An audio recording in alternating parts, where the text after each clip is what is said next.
জাতির পিতা ইব্রাহিম, বাকি সব গোড়ার ডিম। বলেন, জাতির পিতা ইব্রাহিম, বাকি সব গোড়ার ডিম। এই পৃথিবীতে চার বাবা ছাড়া যত ল্যাংটা বাবা, খাজা বাবা, আরো কত বাবা আছে না, সব বাবা ফলস। কথা ঠিক না? আল্লাহ নির্ধারণ করে দিয়েছেন জাতির পিতা পৃথিবীর কেউ নয়, কারণ এই পৃথিবীতে বাবা মৌসুমে পরিবর্তন হয়, কিন্তু আল্লাহ তাআলা কিয়ামত অদ্যাবধি পর্যন্ত একজনকে জাতির পিতা বানিয়েছেন। তিনি কে? ইব্রাহিম আলাইহিস সালাম। ওনার লকব উপাধি হচ্ছে খলিলুল্লাহ, অর্থ হচ্ছে আল্লাহ তাআলার বন্ধু। ঠিক না? তো বন্ধু কাকে বলে? আমাদের সমাজে আমাদের বন্ধু আছে। তো আমাদের সমাজে যেই বন্ধুগুলো আছে, এটা সময়ের পরিপ্রেক্ষিতে এগুলো বন্দুক হয়ে যায়। ঠিক না? বন্দুক চিনেন তো?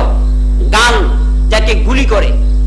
তো আমাদের সমাজের বন্ধুগুলো স্বার্থের কারণে এগুলো বন্ধুকে পরিণত হয়, শত্রু পরিণত হয়, এমনকি আপনার রাজ সাক্ষীতে পরিণত হয়।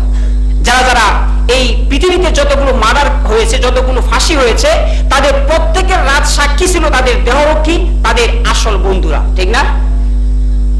তো আল্লাহ তাআলা ইব্রাহিম আলাইহিস সালামকে বন্ধু বানিয়েছেন, আর বন্ধুকে আল্লাহ তাআলা ইব্রাহিম আলাইহিস সালামকে পর্যায়ক্রমে বহু পরীক্ষা করেছিলেন।